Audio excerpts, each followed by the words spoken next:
Assalamualaikum warahmatullahi wabarakatuh. Perkenalkan, nama saya Doni Aldo Widiawan dari Universitas Mercubuana Fakultas Teknik Sipil. Di sini saya akan menjelaskan pendidikan anti korupsi dan etik UMB.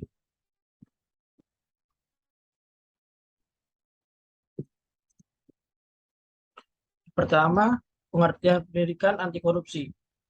Pendidikan anti korupsi merupakan tindakan untuk pengadilan dan mengurangi korupsi berupa keseluruhan upaya untuk mendorong generasi mendatang untuk mengembangkan sikap menolak secara tegas terhadap setiap bentuk korupsi. Mentalitas anti korupsi ini akan terwujud jika kita secara sadar membina kemampuan generasi mendatang untuk mampu mengidentifikasi berbagai kelemahan dari sistem nilai yang mereka warisi dan memperbarui sistem nilai warisan dengan situasi-situasi yang baru. Pendidikan anti korupsi melalui jalur pendidikan lebih efektif karena pendidikan merupakan proses perubahan sikap mental yang terjadi pada diri seseorang, dan melalui jalur ini lebih tersistem serta mudah terukur, yaitu perubahan perilaku anti korupsi. Perubahan dari sikap membiarkan dan memaafkan para koruptor ke sikap menolak secara tegas tindakan korupsi tidak pernah terjadi jika kita tidak secara sadar membina kemampuan generasi mendatang untuk memperbarui sistem nilai yang diwarisi untuk menolak korupsi sesuai dengan tuntutan yang muncul dalam setiap tahap perjalanan bangsa kita. Yang kedua adalah etika. Etika adalah konsep penilaian sifat kebenaran atau kebaikan dari tindakan sosial berdasarkan kepada tradisi yang dimiliki oleh individu maupun kelompok. Pembentukan etika melalui proses filsafat, sehingga etika merupakan bagian dari filsafat.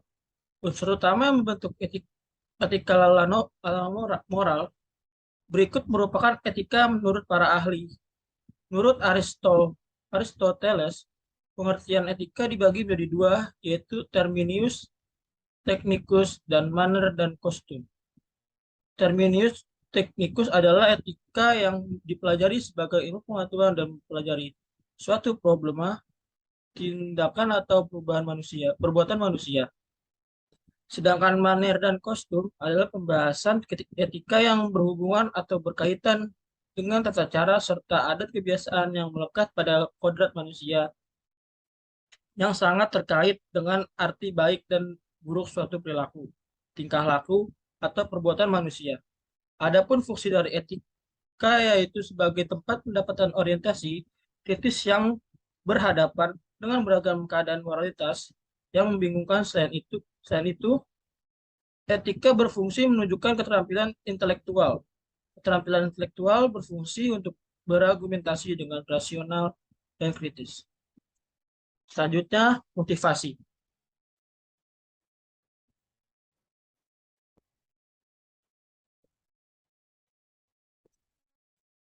Motivasi adalah sebuah alasan atau dorongan seorang untuk bertindak.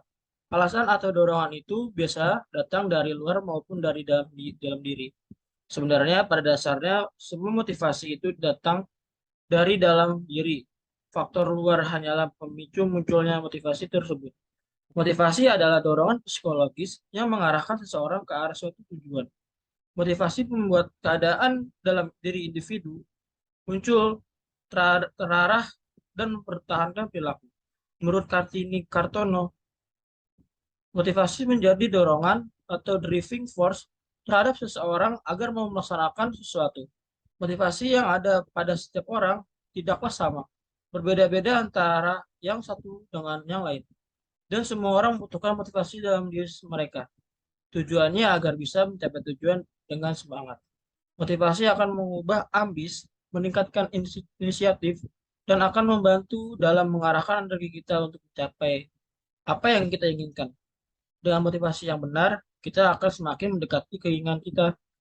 Motivasilah yang akan membuat dirinya melangkah maju dan mengambil langkah selanjutnya untuk merealisasikan apa yang diinginkan.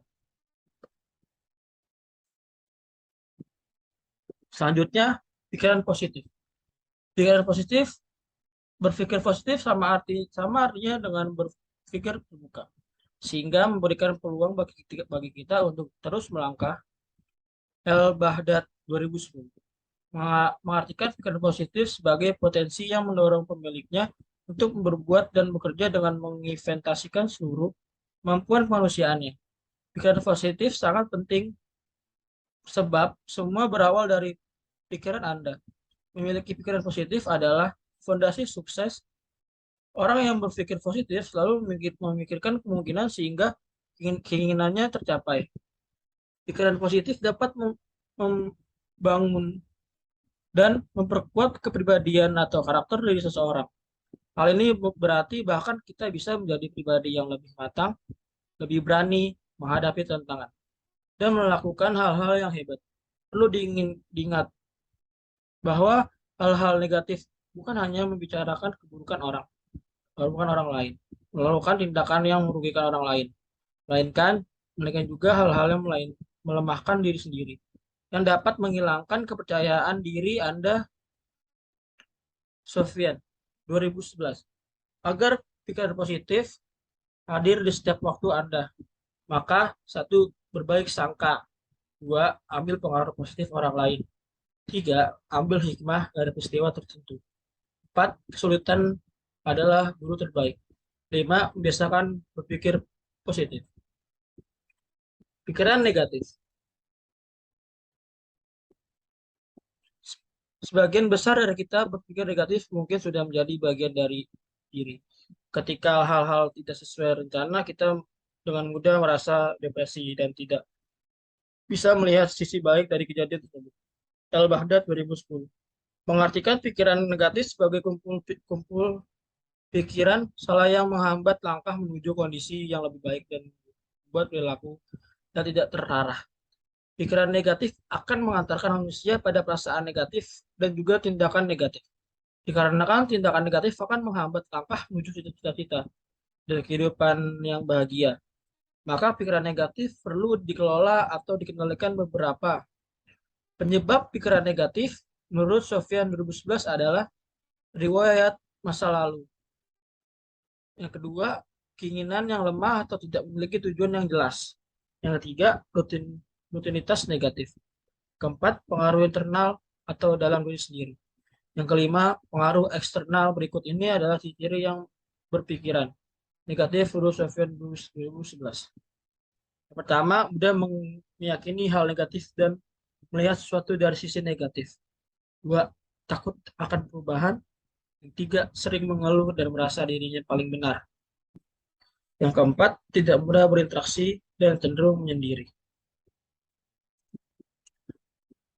Semua orang harus berusaha berpikir positif dan menghilangkan pikiran negatif dari dalam diri mereka. Karena dengan berpikiran positif, kita dapat lebih bahagia dan bisa mencapai tujuan hidup kita dengan cara yang baik.